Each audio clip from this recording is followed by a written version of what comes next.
Our guest today on the Business Hour podcast is Anne Darcy of Darver Castle. I've been very excited to meet Anne for quite some time. Darver Castle is one of the most exclusive and intimate venues in Ireland. Hi, Anne. Hi, Shane. Thanks for having me. Delighted very excited to meet you as well. Indeed. So for the benefit of people that don't know, Darver Castle is old, like really old. Really old. How old are we talking? So 1432, so it's 15th century. Are you serious? Mm-hmm. Oh my goodness. So yeah, it's definitely evolved since then.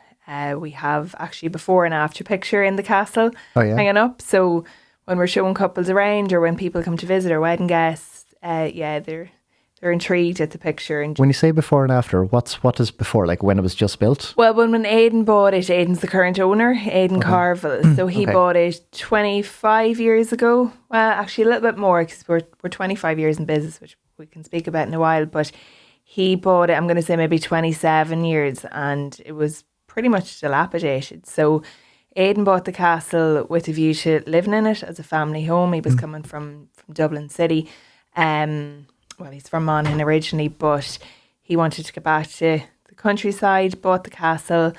Like the banquet hall itself had no roof in it. There's so many things you wouldn't recognise it. So he did serious restoration work. Yeah. He never stopped. So since the picture before and the picture now, it's mind blowing. So it's hanging up in the castle. So yeah, it's old. No ghosts though. I haven't come across a ghost yet. Mass that regularly, but no ghosts. I wouldn't be there if there was. I see. Who built it, or like why was it built? Or do you know? So it was the Normans. Okay, right. Back in 1432. We have all our history about it on our website. So yeah, where exactly is Darver Castle?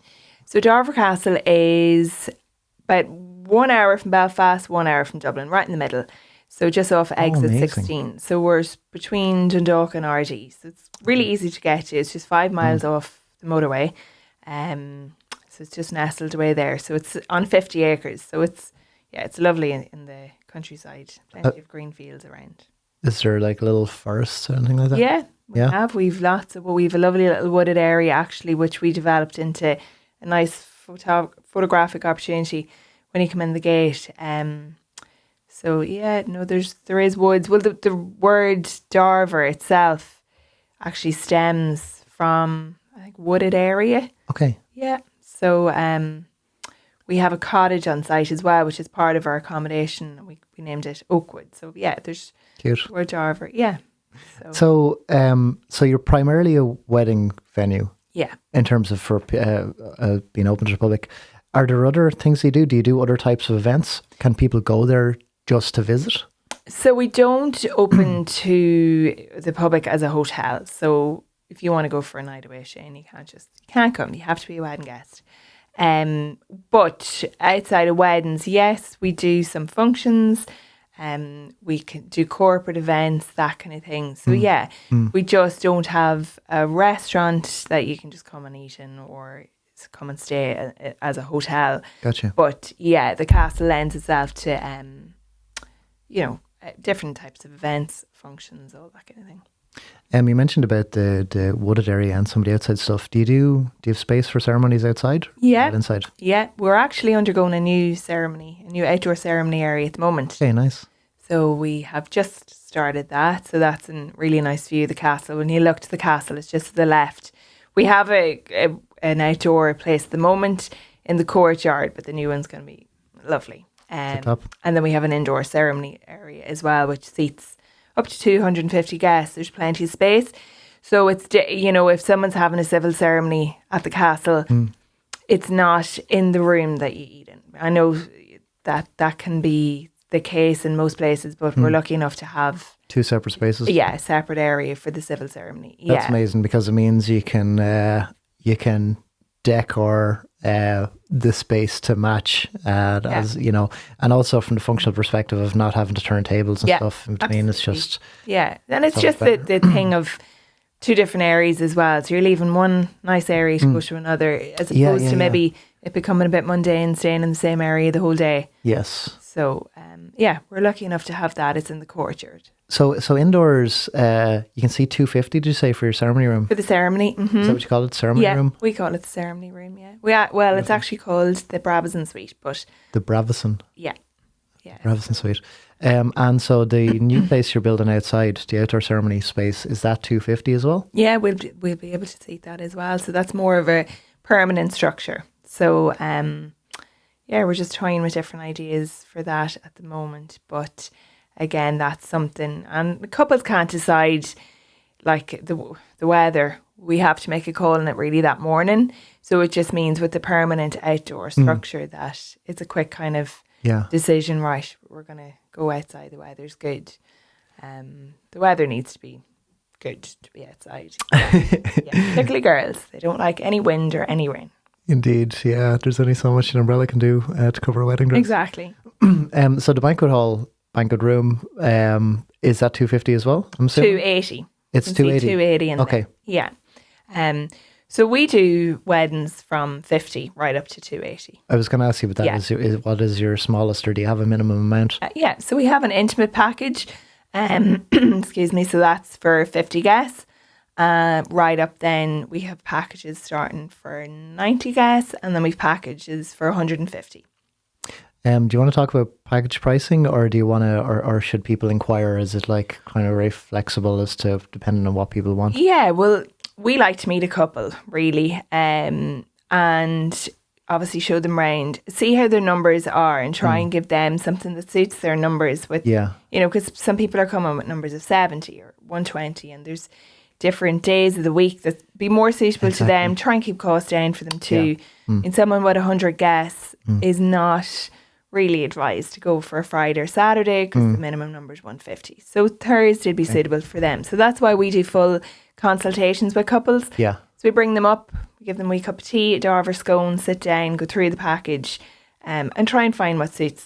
Everybody has different needs. Everybody has different wants. Especially when it comes to weddings. Yeah. I mean, it's so broad and varied. Absolutely. And people want to be able to customize, a lot of, obviously, the traditional way of doing weddings. You went to the church, and then you went to the hotel after. The hotel are like, this is what we do, this is how we do weddings, and then you go around to different hotels and try and find one that kind of best matches with you. Whereas what it seems what you guys do is much more personalized and customized.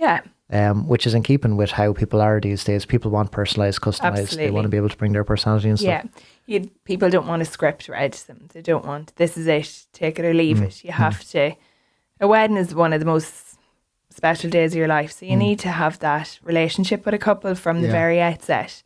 I think especially as well nowadays, where there's no longer kind of like societal pressure that you have to get married.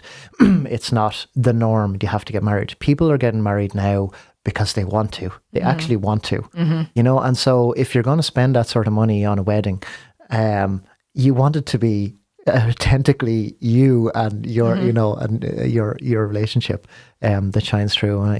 I think that's beautiful, that is, say, that people do it nowadays for the love of doing it. Absolutely, because you meet so excuse me, you meet so many different people during your viewings, and everybody's coming with different wants and needs, and some people are like, look, we just want our immediate family and keep it intimate. Then you have the other end of the spectrum where bring everybody. I want a massive party and everybody's coming. Yeah. That's also fine too. So you just have to sit down with the couple, get a feel for what they need, and then give them suggestions. Yeah. Speaking of things that people need, you mentioned about a Darver scone. I feel like I need one of those in my life. Well, I'm going to organise that for you, Shane. We're very famous for our Darver scones. Yeah. So funny, I myself got married in Darver in 2010. So I'm showing my age now, but even right back then, scones, the Darver scones, they were very much a talking point. We have a kitchen in the castle. So when you come in the front door of the castle, you spend about 2 hours roaming around the ground floor of the castle before going in for your dinner. Okay. So we have a kitchen in there. So it's a full working kitchen. So when we're showing couples around, I would always say to them, this is where the mammies, the grannies, the aunties love to spend their time before going in for dinner. Not everybody wants to go to a bar at 3 o'clock in the day. They just don't. So the scones are in there. So it's very much famous for the cup of tea and a scone in the kitchen. And such a win. I love yeah, I'm a strong believer that older people, you need to keep them happy and comfortable. I mean, young people, they're happy to go straight to a bar. Fun. Yeah. But the older people do like that bit of comfort, maybe not as much noise as well. So there's always little breakaway areas for them on arrival. And then at night time, we even have a wee kind of nook off the banquet hall where they can go in and staff can get them a wee cup of tea or pint, whatever it is. Aside from scones, I noticed you've brought with you the I won't quite say infamous, but the very highly regarded Darver Castle gin and whiskey. Yeah. Can you tell me a little about those? The pink gin in particular features on your social media. It seems to be very popular. Yeah. Just tell me more. I'm so intrigued. Well, I suppose the whiskey is more nearly for the lads and the gins for the girls. So I suppose I reckon about a year ago now, we came up with this idea. You know, we would be asked quite regularly by couples, you know, is there anything they can buy on their first anniversary or something to kind of remember the wedding day? Okay, yeah, so a memento of... Yeah, absolutely. And it's, you know, it's a nice present. Maybe we find the lads are giving them to their best men and that kind of thing as well. So we came up with this idea, it took a few months, got the whiskey going, and it was a huge success. Yeah, absolutely. And then I suppose we started thinking, what's for the girls? Well, some do, but gin is massively popular for girls. So we came up with the pink gin. Of course, pink gin is perfectly in theme with love and it's a good fit. And even with, you know, the drinks on arrival as well. So a lot of time couples would ask, you know, is there a nice cocktail that's relevant to the castle that we could do, you know, whether added in or as part of the package, whatever it is. So the gin is particularly nice. We have our Darver signature serve. So it's lovely. And guess again, I suppose it makes it a bit more personable as well to see Darver's gin served at their wedding. So you mentioned cocktails there. Do you make cocktails out of it for wedding receptions? Yeah. Our brambles can be made from the Darver gin. Yeah. So we have a full cocktail menu there. So that sounds just delightful. You know, you've got your warm, too warm, sunny summer afternoon. You know, you've maybe just done the ceremony. People are a little parched. They come back to the reception. They've got brambles. And we also have the whiskey and cigar table is very popular with the men. So we've got some cool pictures of that as well. So that can be put, you know, on a cool table in the wedding itself. Yeah. So the lads can have a wee cigar. Yeah. For some reason, men like cigars at weddings. Yeah, absolutely. Yeah. Well, we like the start of them, and then after a while, like, oh, some people are cigar mad. For a lot of people, they'll have a bit and then put it away and end on the cigar. I'm quite partial to a cigar myself. Not gonna lie. I'll remember that, Shane. If I see you at a wedding, have a cigar and a whiskey. I should probably drop in partial to a cigar and a drop of whiskey together. Yeah, absolutely. Absolutely outstanding. Do you make cocktails with the whiskey too?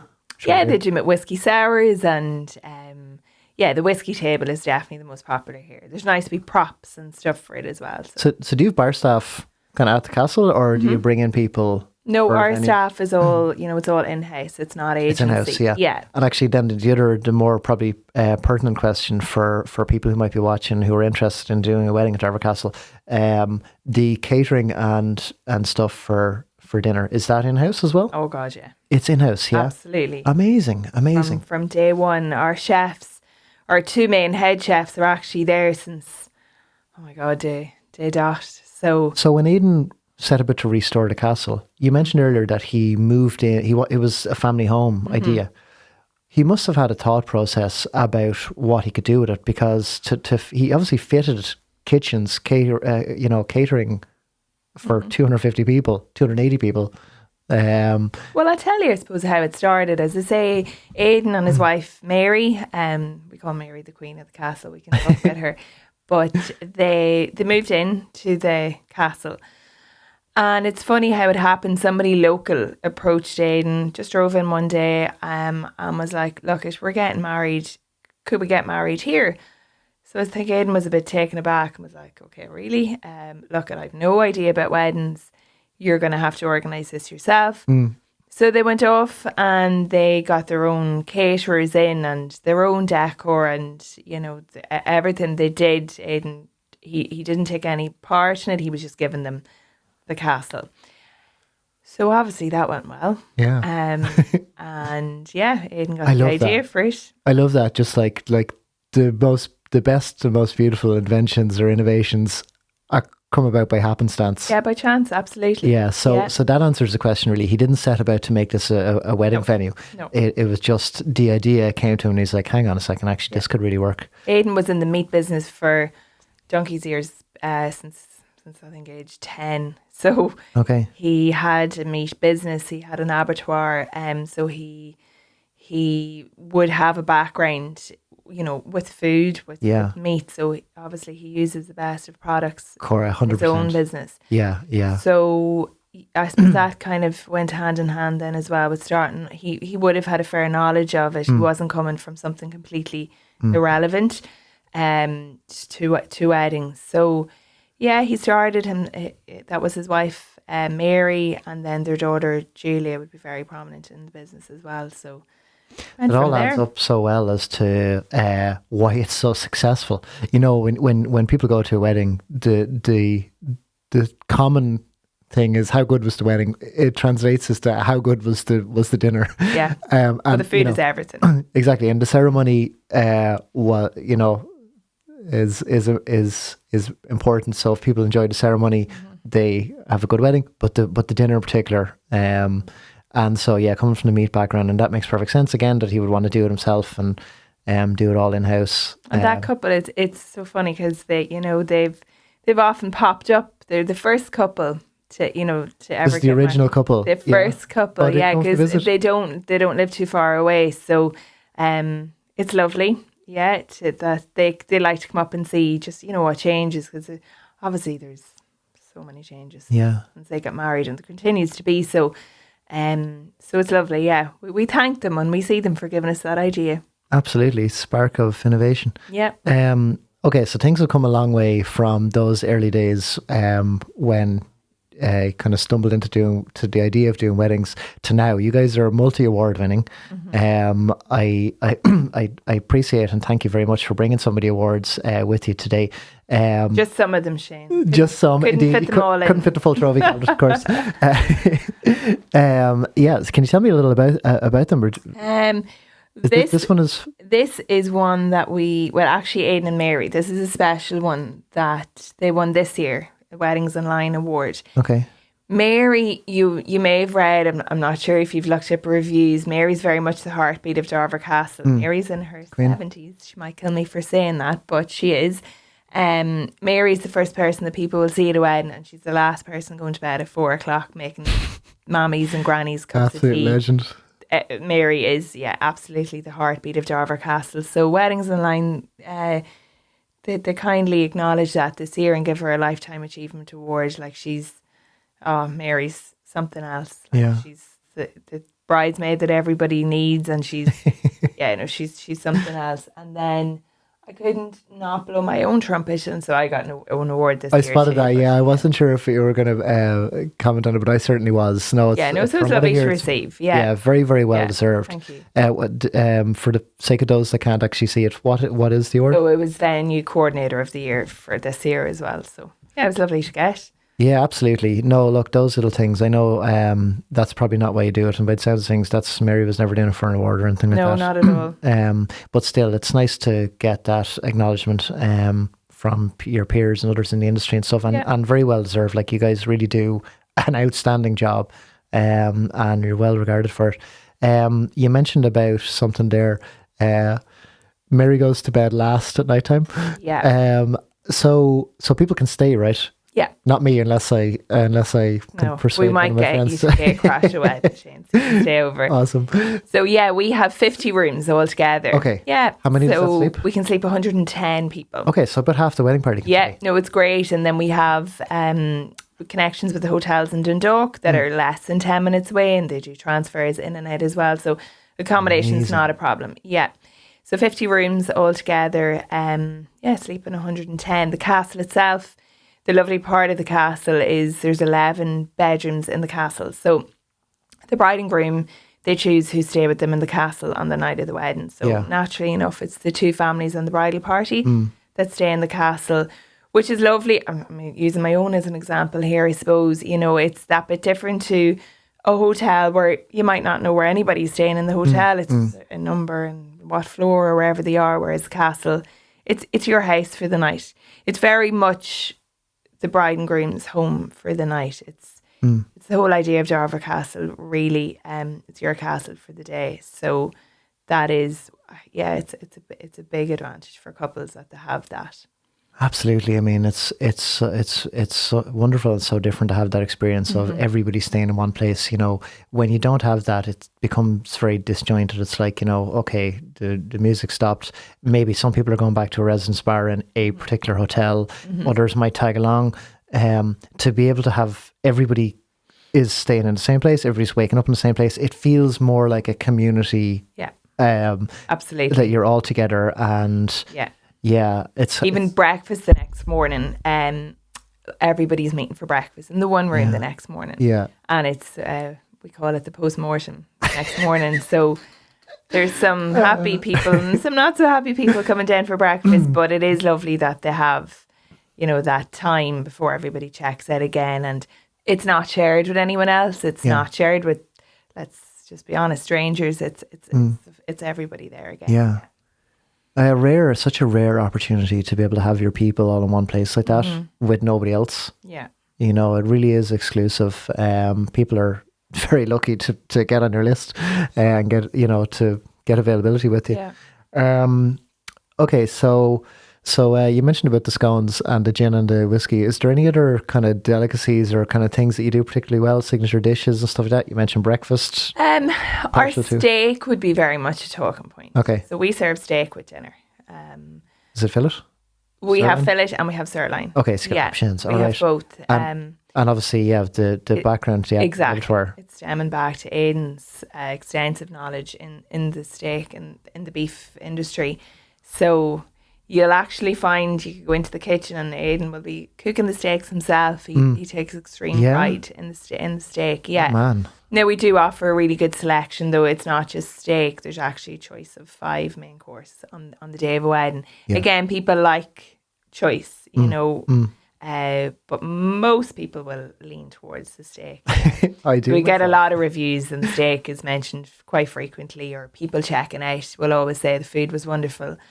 Again, we touched on it earlier on about the importance of food. Your food and entertainment, to me, that's what I would tell couples. They're the two things that matters the most. Yeah, so you need to focus on that, get that right. Speaking of entertainers, so you recently had your 25-year anniversary? Yes. I was hoping you'd bring that up. Yeah, indeed. I've come across people talking about it. You seem to have so you have a lot of external people around the wedding industry come and you know, suppliers who come and work with you on weddings and stuff. It seems like a lot of them came. Did you had an event for? We had an event. 25th? Yeah, we did to mark our 25 years in business. So we called it it basically was a supplier event. It was so much fun. It was really, really good. I can't take the credit for all of that. Ruth and Alan that work alongside me, they would have been probably the main drive with that evening. So, but it was brilliant. So basically we had close to 200 suppliers coming. So it was just a big party for suppliers. Yeah.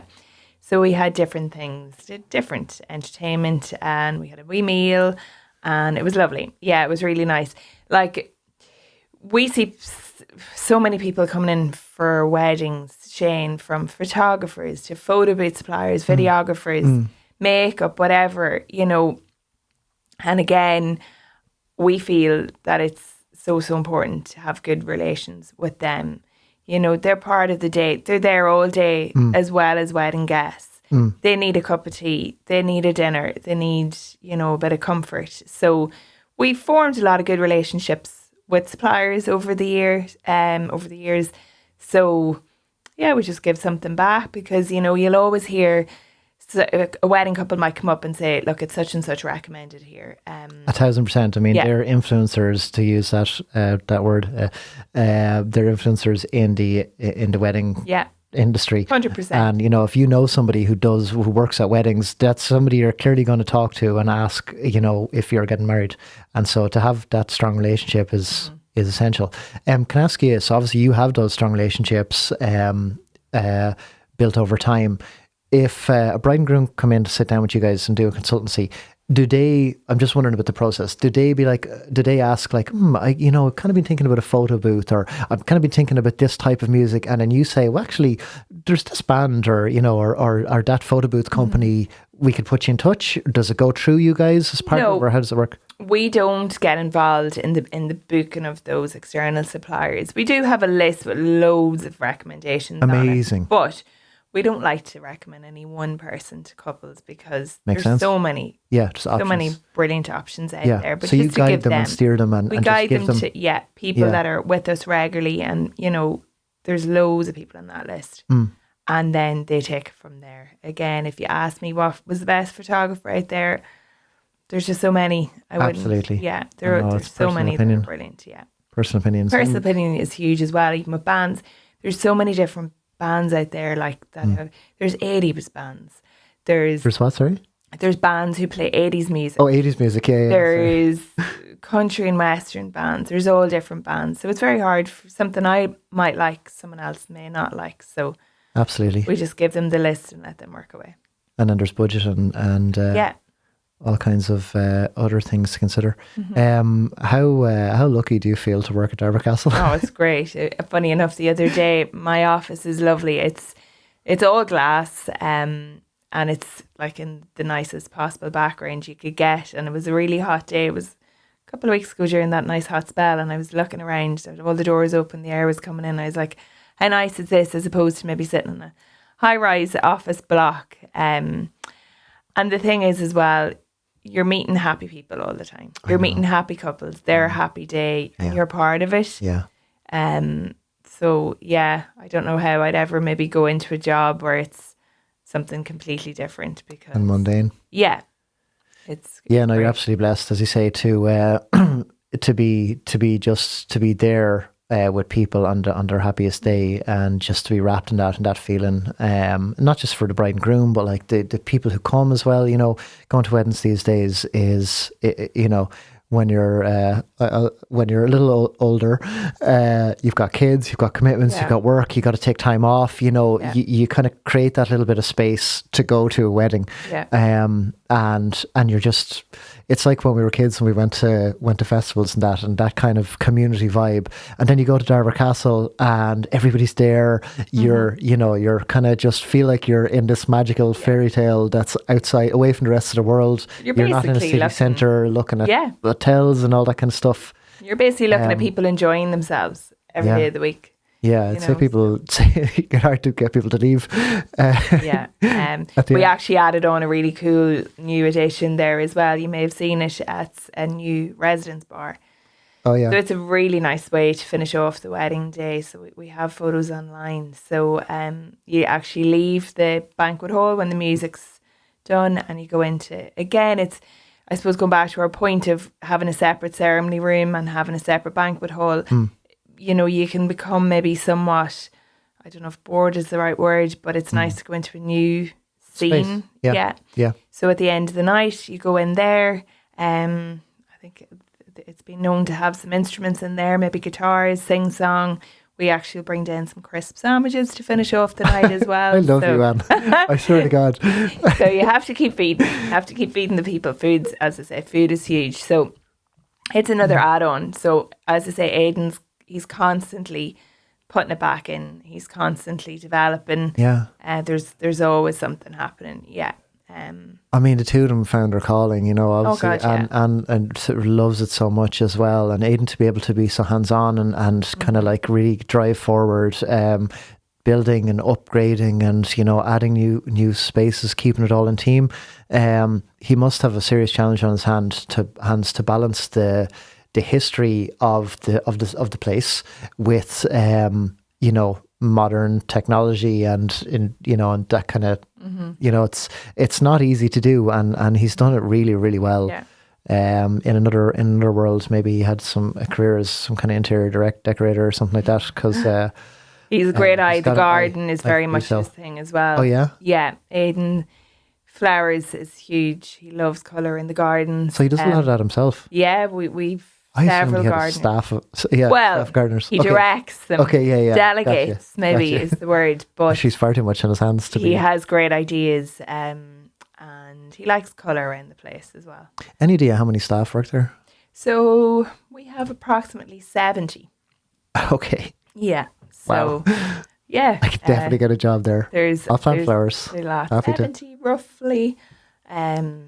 Some obviously part time, a lot of full time. Is it mostly people from the area? Yeah, which is great as well. So it's Absolutely. a good employer in the local area. Also as well, Aidan's very good with, trying to, you'll always have summer work for students, and he does like to try and give a lot of young people some summer work too, and keep them in a few pound too. So Absolutely, they might get married one day. exactly, maybe that's what he's thinking too. I doubt it. He's very good as well, even with like the local GA clubs and that. He's always ready to help with sponsorship, and I have him tortured myself for our local GA club, but he's good like that. He's always ready to give back and to him. Yeah. No, he strikes me from what you've told me as a good man and a community orientated man. Obviously, that's the space that he's built as community orientated. Yeah. Last but not least, how do people find you? What's your web address and what's your Instagram? So darvercastle.ie. DARVAR. DARVER. VER. DARVER. You'll find us on Instagram as well. And TikTok. I don't know what the handle for the TikTok is. I'm not au fait with TikTok, but I'm sure TikTokers will find us fine. People, can search. So again, just search Darver Castle. You'll find and then we have open evenings, Shane, as well. So we do an open evening once a month. Okay, so so potential bride and grooms can go down there for one evening where there's a bunch of different people, and they all. That's such a good way to do it. You know, a big complaint from a lot of wedding venues is the sheer numbers of walkarounds that they do, where it's kind of like they're kind of booking people in to do it individually, and it takes up so much time, a lot of tire kickers. So it's much more efficient to bring people there together. Yeah. So we would do, as I say, one a month. We'd have everybody in, and we take as many as we can, because it's hard for people to come 9 to 5 Monday to Friday. So we do an evening, we do some Sundays too. It's also a chance for anyone who's booked a wedding to come up and show their family around, have a cup of tea, have a scone. So it's nice. I think I might need to get remarried. Then you should just come up. Just leave your ring at home and come up. And we'll just pretend. So very, very lastly, you can go to the website and book to go to one of those viewings. Yeah. I mean, request a brochure. Couldn't be easier. You're thinking of getting married? Go to the website right now, book in, go visit. You've nothing to lose. I've loved this conversation, and thank you so much for coming in and sharing everything. I will absolutely be coming to visit you. I'm going to hold you to that now. I'm going to make sure of it. Thanks for having me, Shane. Pleasure.